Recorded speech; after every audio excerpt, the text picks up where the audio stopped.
Ladd McConkey is the rookie receiver that you want for the remainder of the 2024 season. We'll explain why on this episode of the Locked On Dynasty Football Podcast.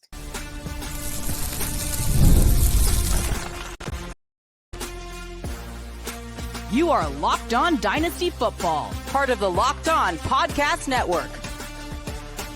Your team every day. Here are your hosts, Marcus Mosher and Kate Madjuk. Welcome back to the Locked On Dynasty Football Podcast, part of the Locked On Podcast Network, your team every day. We'd like to thank you for making us your first listen of the day. Today's episode is brought to you by Game Time. Download the Game Time app, create an account, and use promo code LOCKEDONNFL for $20 off your first purchase. Terms apply. Welcome back. I am your host, Marcus Mosher. You can follow me on Twitter at Marcus_Mosher. Joining me today, as always, is Kate Madjuk. You can follow her on Twitter at Kate Madjuk. On today's show, we're going to be talking about this disgusting Atlanta Falcons offense and what to do with Kyle Pitts. We'll talk about the 49ers backfield, which continues to be a revolving door. But Kate, let's start with some rookie receivers because Marvin Harrison Jr. had a nice day. Brian Thomas Jr. got his quarterback back for about a quarter. But I want to start with Ladd McConkey, who posted another really good game, 9 for 117 on 12 targets. Is he the rookie receiver that you want for the remainder of the 2024 season? Yeah, I truly think he is. Now, really surprisingly, despite the fact that we've seen so much volume from Malik Neighbors, obviously missed a couple of games with a concussion. We've seen some, touchdown production from Marvin Harrison Jr., 7 touchdowns. That leads all rookie wide receivers. Brian Thomas Jr., he's got the yardage and the scores. Like, he's the perfect combination. But Ladd McConkey actually ranks second among all rookie wide receivers here in fantasy points scored. And when I'm looking at the situation, when I'm looking at the stability, the opportunity to continue to kind of compound these good games, Ladd McConkey seems like one of the safest NFL wide receivers to close out the year, let alone, projecting forward here, period. I love Ladd McConkey. I love the offense. I just want every bit of this Chargers team. And guess what? J.K. Dobbins, IR, maybe we see this concerted effort in the passing game. So I want to mention off the top that I think the best combination of talent is still Kyler Murray and Marvin Harrison Jr. Like that duo is more talented in my mind than Justin Herbert and Ladd McConkey. However, I think the fit of Ladd and Herbert together, I think they just make more sense as a pairing than Marvin Harrison and Kyler do, because I look at Marvin Harrison Jr. as like a super serious, precise route runner who wins by being really technical and then top of using his size, right? Well, that's not really Kyler. Kyler is somebody who is going to play out of structure, and he's going to create a lot of background, football plays, and everything's going to be wild from snap to snap. But when it comes to Ladd and Herbert, Kate, like those guys are just on rhythm, in timing, over and over again. Herbert can throw guys open. Ladd can get open whenever. And I think that's why you're seeing them be super productive over the last couple of weeks. And what I think is all the more impressive with Ladd McConkey, we've talked about this being kind of a concern, is the fact that, he has dealt with some injuries, but still playing through those injuries, playing super well. Again, leads all rookie wide receivers in terms of receiving yards, 58 total catches on the year. That ranks second among rookie wide receivers. And what I think you have to love is the level of involvement here in the offense. 24.9% target share through this season, 18.2% target share in the red zone. And I think, again, for some of these scoring opportunities for the Chargers, a lot of them have come on, some explosive plays from J.K. Dobbins. They don't have that anymore. They might need to rely more on this passing game for these explosive plays. I'm not saying I'm ranking Ladd McConkey over Marvin Harrison Jr. in Dynasty. I think the long-term outlook for Marvin Harrison Jr. still has him as a top 5, top 6 Dynasty wide receiver. But if I'm a contender right now and I'm looking at the opportunities here and the chance for that combination of a safe floor and a safe ceiling, it feels like Ladd McConkey's the guy. Yeah, I've got no problem with that at all. My only issue with Ladd, and it's been the issue that I've had all the way back to Georgia, is that I just wince a little bit every time he catches a pass because he just gets so banged up. And even in this game, Kate, there were numerous times where he catches the ball and he goes right to the sideline. Like, he's just not a big receiver. And I worry about his durability, and I worry about the positions that sometimes Justin Herbert puts him in, because when you're a smaller receiver, a lot of times the action that you're going to get is across the middle of the field. I worry about that game to game. But again, in terms of a fit, I think it's fantastic. I love watching those two play. Yeah, and this is going to be an offense that is going to put some points on the board. This is a quarterback who can deliver a really, really nice football, more than capable quarterback, more than capable coaching staff. It's just a very stable situation here. Even in comparison to, some of the veterans in this league, Ladd McConkey, absolutely outstanding, leads all of these rookie wide receivers, minimum 25 targets in yards per route run, 2.38 yards per route run, 14.1 yards per reception. That's not too shabby for a guy that, again, it's not like he's being utilized as this, explosive play down the field. He's using, some intermediate play, 116.4 NFL passer rating when targeted. I think you just have to love everything that he's kind of showing in this offense, because he's good by any standard, let alone those standards of a rookie. Can I just ask you about some rookie receivers really quick? And you just give me like your elevator thoughts on these guys. Brian Thomas Jr. yesterday, 4 for 76 and a touchdown on 10 targets, did most of his damage with Mac Jones in the field. Thoughts on Brian Thomas long-term? I love Brian Thomas long-term. Rest of season, not a great outlook. Have to be concerned about the quarterback play. Cardio King Ricky Pearsall has run 63 routes over the last 3 games, 0 catches on 3 targets. I've never been a big Pearsall person, so that might be just my bias kicking in. I'm not overly inclined to trade for Pearsall. There's a lot of instabilities, a lot of uncertainties there for the 49ers. I'd just probably rather stay away from them right now I'm neither targeting him nor moving on from him. I'm just. Got it. A.D. Mitchell, 0 catches on 2 targets in week 13 for 0 yards. Last 2 games, 10 total yards. He has not gone over 75 receiving yards in any game this year. 3 zeros on the box score. No. A.D. Mitchell, a guy that I had a ton of concerns coming out of Texas, can make some really explosive plays, but despite the size, doesn't always play with play strength, and that's shown up big time despite having a lot of opportunities this season to carve out a role in this offense thanks to injuries. Josh Downs has been banged up all season long. Michael Pittman battling this terrible back injury. There's this endless list of injuries that have affected this team. I don't love that he hasn't been able to carve out any semblance of a role, let alone a big one, for the draft investment that they've made in this guy. No, Alec Pierce has pretty clearly taken over his spot. Josh Downs didn't even play in this game, and A.D. Mitchell did nothing. Jalen Polk in this one, Kate, 0, 0, 0, 0 on 1 target. Our guy, Kayshon Boutte, who was a promotion guy, did pretty well in this one. Polk has been a disaster for the Patriots this year. 12 catches for 87 yards on the season for Jalen Polk, and one of the worst wide receiver rooms in the NFL. How concerned are you here?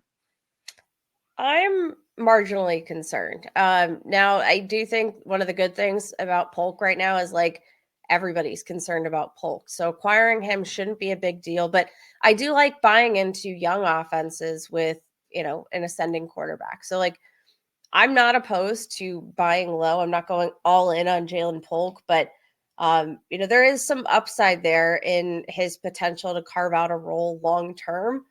Definitely not going to help you now. I think he's got maybe a case of the yips, a little bit, but he's a talented receiver, and he's got a really talented quarterback that I think is going to be able to produce some fantasy viable names here in the mix. So We'll see. Yeah. I'm not very optimistic. I think Jalen McMillan has really struggled. Polk has struggled, and even Ramadunze, who was the best of those three Washington receivers, off to a little bit of a slow start. Maybe, Kate, those receivers were all propped up by Michael Penix Jr., who might be starting in Atlanta sooner rather than later. That's a segue. Let's talk about the Falcons offense next. This episode is brought to you by IceShaker. Hey, Locked On fans, I know you're like me and your holiday shopping list is, well, let's say far from complete. Well, if that's the case, I've got the perfect gift for the passionate sports fans in your life. Perhaps you've heard of IceShaker. IceShaker is now an officially licensed name with the NFL, NHL, NBA, NCAA, and the MLB, and will make the ideal gift for this holiday season. Created by and used by the Gronkowski brothers, IceShakers has sold over 1 million bottles. They have changed the game with workout bottles, and this is a gift you've been looking for and waiting for. Go to IceShaker.com and use the promo code LOCKEDONNFL at checkout to save 25% on your order. They have kitchen-grade stainless steel bottles that won't absorb odor like other plastic bottles do. It's absolutely fantastic for the person in your life that likes to work out or just likes a high-quality water bottle. Order your team-branded bottles today at IceShaker.com and use the promo code LOCKEDONNFL for 25% off your order. IceShakers, show your support for your teams with the best branded workout bottles on the market, IceShakers. This episode is brought to you by BetterHelp. What's your favorite thing to do during the holiday season? How do you stay cozy during the winter months? Listen, we have a snowstorm that's going on right here in Erie. There's a travel ban. So what are we doing? We're sitting around our fire, watching Christmas movies, drinking some hot chocolate, just staying nice and warm here. Therapy is also a great way to bring yourself some comfort that never goes away, even when the season changes. So if you're thinking of starting therapy, give BetterHelp a try. It's done entirely online. It's designed to be convenient, flexible, and suited to your schedule. Just fill out a brief questionnaire to get matched with a licensed therapist, and you can switch therapists at any time for any reason at no additional charge. Find comfort this December with BetterHelp. Visit BetterHelp.com/LockedOn today to get 10% off your first month. That is BetterHelp, HELP.com/LockedOn. Welcome back to the Locked On Dynasty Football Podcast. We are talking about the biggest winners and losers coming out of Week 13. And Kate, we have to start with the Atlanta Falcons here because, man, this was an awful game for the offense. I actually thought this was worked out well for them in the sense of like, hey, you're playing the Chargers, coming off a physical Monday night game against the Ravens, playing at 1:00. This is a game where your offense should smash. And it was the complete opposite. Kirk Cousins had 4 interceptions in this game. He looked washed up. The rushing attack was good, but what do you make of this Falcons offense moving forward? Here's the thing. It's so hard to evaluate this team because I do want to give credit to over the past 2 weeks, Denver, Chargers. I don't think those are, like easy defenses to play. No, those against. are good defenses. Good so NFL defenses. I don't want to like overreact too much, but this 3-game streak is not looking good, especially for Kirk Cousins. 0 touchdowns over the past 3 weeks, 6 interceptions in that span. Just like clunky. Nothing's working. And that's starting to trickle down, I think, to the pass catchers and being unable to establish some consistency in this passing game, turning the ball over, which of course limits your opportunities to put offensive points on the board. Like, it is this kind of general trickle down effect that you have to be less excited about this team than you once were. The only player I feel like you can really trust in this offense right now is Bijan Robinson, and I just want them to hand him the football 30 times a game. Well, I would add it. I still think Drake London is reliable in the sense of like, I mean, he's at 70 receptions for 800 yards and 6 touchdowns already this year. Like, are those game-changing numbers? No, but I think he is somebody that like you want to start every single week because we know how talented he is. And to your point, like I think there's a lot to like about Drake London. And it hasn't felt as great because, again, Kirk Cousins doesn't throw a touchdown. So guess who doesn't catch a touchdown over the past 3 weeks? Drake London. But I mean, the good news is he's gotten the volume all year, 10 plus targets in 5 different games this year. I think what I'm just kind of frustrated by it with Drake London maybe isn't necessarily the floor, but it's that we're not seeing the ceiling that I think he's truly capable of. Like, we saw in that overtime game against Tampa Bay, right? 154 receiving yards, 1 touchdown, 12 receptions. Like, he felt like in that game the bona fide wide receiver 1 of an offense that was clicking. And over the past 3 weeks, it hasn't really felt like that's the case. So what do you make of him from a dynasty perspective? I don't know. I'm buying. Okay. Buying. And this is going to lead me to the next discussion. I think we're going to see Michael Penix sooner rather than later. Now, you and I were talking pre-show about how soon. I don't think it's going to be this season unless things really fall off, because I do think Atlanta's going to be, listen, they are 6-6, but they actually have a tiebreaker over Tampa. So they're still a full game ahead of Tampa right now. The Buccaneers have an easier schedule the rest of the way, but I think almost no matter what happens over the next couple of weeks, Atlanta is going to be in the thick of things to host a home playoff game. So they're not going to want to go to a rookie quarterback making his first start. However, I do think as of right now, if I had to pick who's the week 1 starting quarterback in 2025 for the Falcons, I think there's a pretty good chance that it's Michael Penix. So let's talk about Michael Penix. So let's do a little bit of a refresher because it's been a little while since we've talked about him. Obviously, in draft day, he was like arguably the biggest story coming out of the first round because it was a move that really nobody saw coming. I think everybody assumed that they would take another offensive weapon, maybe a Rome Odunze, somebody else to give the passing game a little bit of life, or an edge rusher, like somebody to help the defense out a little bit, right? Like they desperately needed pass rush. Like that's still showing up in the field right now. Like they had other needs than the quarterback position where they just spent a bag on Kirk Cousins. So like Michael Penix, I think we need to throw out the kind of storyline we built in our heads coming out of that situation and remind ourselves about like what type of quarterback is Michael Penix, because I do think this is going to be a driver in whether or not you want to trade for him. Michael Penix is a pocket passer. And what has our mantra been? Like the pocket passers don't carry the same ceiling no. as the rushing quarterbacks, like the Jaden Danielses, the Bo Nixes even. I think even though there could be an opportunity for a new starting quarterback here in Atlanta pretty soon, who maybe is actually better for the offense. I don't know. Yes. I'm here to judge. Well, that's what has me excited about Michael Penix, not his fantasy value or dynasty value, because I agree. Like it's going to be really hard for him to sustain value.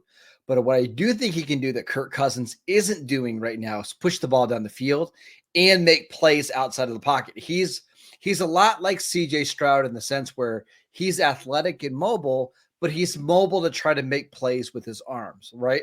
And I think for somebody like Drake London and Darnell Mooney and even Bijan Robinson, who's seeing a lot of stacked boxes, could all benefit from Michael Penix being inserted into the starting lineup. Yeah, and I think that's very fair. I mean, from a perspective of what he just brings to the table in general, he is a guy who struggled with injuries. At times he's on the older side, 24 years old here. Has kind of these ups and downs, but guess what? He doesn't take sacks. He can throw the football downfield. He can offer a lot in terms of like maybe even the play action component that maybe you're not going to get out of the Kirk Cousins at this age with, this Achilles. He's just not offered a lot of consistency at this point. Kirk Cousins hasn't. So like, you're going to be curious for sure. Could, Penix be the answer in terms of like just finding some stable ground in the passing game? Perhaps. It's a guy that in general, I think could be maybe a little bit safer with the football than we're seeing Kirk Cousins be at this I point in agree. his career. Um, Okay, the last thing I wanted to say really quickly, the one player in this offense that I'm kind of out on, and you know how much I love this guy, but it's Kyle Pitts. 2 targets in this game, played I believe only 41% of the offensive snaps. In 3 of the last 4 games, 11 yards, 9 yards, 0 yards. He did have 55 yards against the Saints back in week 12, I believe that was, or sorry, week 11. No touchdowns over the last month. It just seems like a divorce is coming because he clearly doesn't fit in this offense. They're not using him the way that he needs to be used. I think they drafted Drake London to replace Kyle Pitts, and I wouldn't be surprised if next year we see Drake London playing more out of the slot, more in the middle of the field. They go out and get another speed receiver to pair with Darnell Mooney, and that's the offense. I just don't think it's going to work here in Atlanta with Kyle Pitts. I mean, I think all those concerns are pretty fair. He struggled with health. Even this season, I thought he was going to be a bit healthier.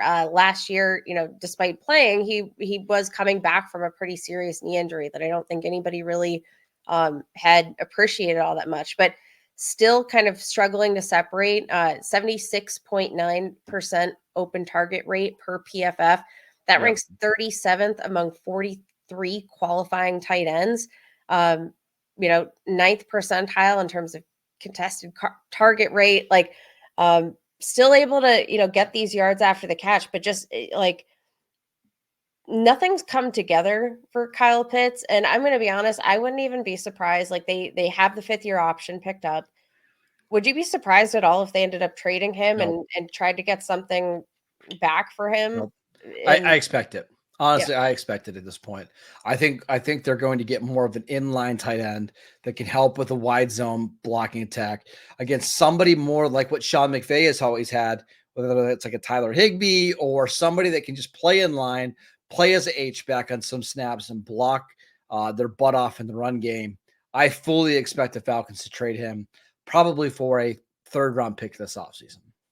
And maybe that's going to be the spark he needs. Maybe this is just not meant to be in this ecosystem, right? And maybe he can thrive elsewhere. So, is this a buy low opportunity? I'm not chasing him. The upside's tremendous, though. So, but when I would much prefer to start a 29-year-old Jonnu Smith over a top tier or what was drafted to be a top tier tight end, that's when we know Houston, we have a problem.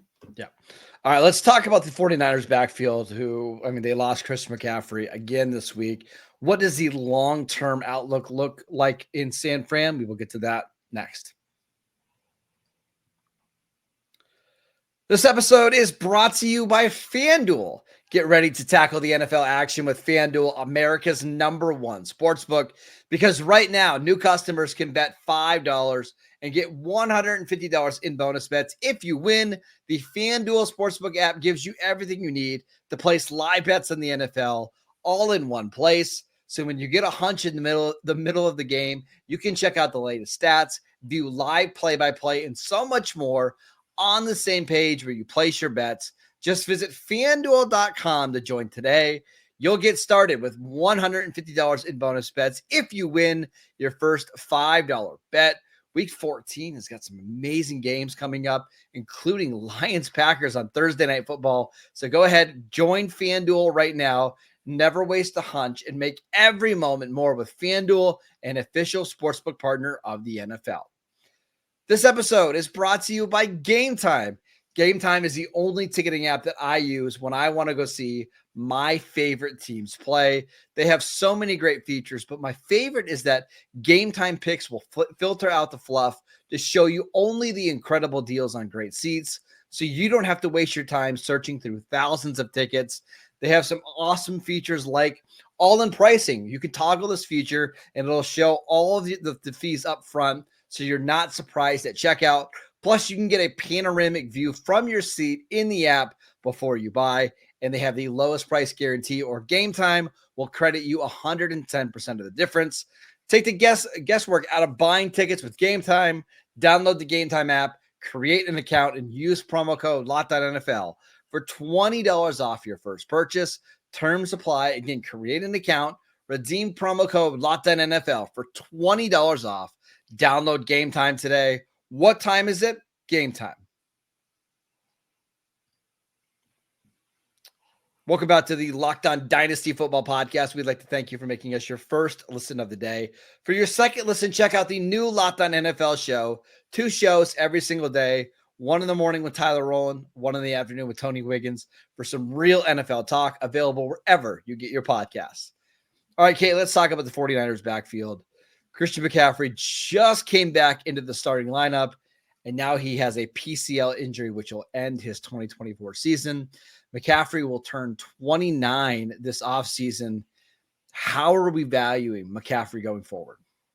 Very cautiously. Like, for example, I told you in one of my dynasty leagues just a few weeks ago, I traded away Christian McCaffrey in a total rebuilding scenario, and I got a first round pick, like a mid to late first round pick, and Packers running back Marshawn Lloyd. And like right now, I'm feeling really good about that trade because I do think it's time to look toward the future. Now, do I think that Christian McCaffrey is hashtag cooked? No, because last night was the best he looked all season, but the lower body injuries have stacked up.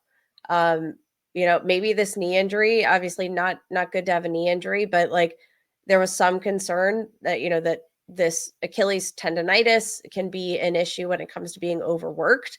Hopefully he comes back truly 100% next year. But I do think that if Jordan Mason can continue to be productive, if they can still get production out of the running game of other components within their offense, I do think that they're going to start to look at Christian McCaffrey as more of that receiving back and utilize him more as a receiver to limit some of the grind and the build and the wear and tear that comes with a full workload of the NFL running back. We should mention that the 49ers did sign him to a 2-year extension this offseason, giving him, I think it was $19 million a year. So he's not going anywhere. Like, we know he's going to be on this team. It's just, what does it look like at age 29, Kate, after all of these injuries? And I don't know. Like, one of the things about Derrick Henry, who is 30, is that he stayed relatively healthy for most of his NFL career. That has not been the case for McCaffrey. So I do wonder, do you value McCaffrey as a top 12 dynasty running back going further, or going forward, or do you think he's below that? I think he's probably below that. And again, kind of what we've said here, like he can't help you in terms of your fantasy football championship. If you're in a rebuilding scenario, I don't think that's the route you're going to go, is to target a 29-year-old running back. No. He's kind of this enigma where I'm like, what roster is he going to theoretically help? Like, what roster archetype can use a Christian McCaffrey right now? And it feels like the list is slim. Like, if I'm going to rank you as a top 12 asset, I either need you to, hold a ton of long-term value for me, or, I need to have production right now, and he doesn't offer either of those. So like when I'm considering the potential for other running backs in that range, like I think there are a lot of players in that range, like even a let's say a David Montgomery that I would prefer to have right now, that I just think checks those boxes of like a player that can be useful now, that holds long-term value with fewer question marks. I'm going to ask you about some running backs that are currently being drafted behind him. And I want you to tell me if these guys are going to be drafted above or behind McCaffrey. Not now, but let's say in February, once the NFL season is over. James Cook. I think James Cook will be ahead. Tyrone Tracy. I think CMC will still win out. Okay. DeAndre Swift. I'm going to say Swift. Josh Jacobs. I would say Jacobs. Yeah, I think so. Jonathan Brooks. That might be where the line is. Jonathan Brooks, and then So again, you're looking at probably RB15 this offseason. Yeah. And to be honest, I want no part of that. Like, there's nothing about that intrigues me.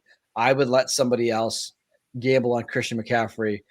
Really quickly, though, Kate, before we move on, George Mason got back into the lineup last night after the McCaffrey injury, and actually, surprisingly, ran really well.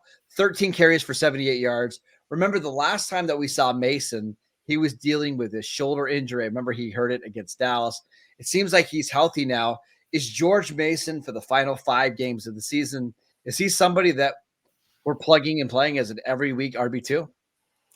Yeah, Jordan Mason, I think, is probably going to end up being a league winner here. And there's some concerns, I think, in general about the 49ers offense. Their season is all but over at this point. Like, there are major problems in terms of like consistency and the passing game. I mean, we can go on and on. We can keep talking, but I do think the one thing that is going to be a stabilizer down the stretch that they need to continue to emphasize, because it has been something that works, is the run game. And I mean, if you can find me a running back that's going to get 15 plus touches any given week, which, like, let's be honest, Mason's upside is probably closer to 20 plus. Yeah, give me all of the Jordan Mason. Hope you held on to him, because I do think he's going to be a league winner. He's going to get a ton of work over these next couple of games. Now, 49ers have a hard schedule. I'm still playing him regardless. I think he's going to help you get to your fantasy playoffs and win them. That is it for today's show. We want to thank you for making Locked On Dynasty Football your first listen every single day. Make sure you download the podcast wherever you get your podcasts. We are free and available on all platforms. Follow Kate on Twitter at Kate Majuk. I'm at Marcus_Mosher. Enjoy Monday Night Football. We'll be back on Tuesday to break it all down.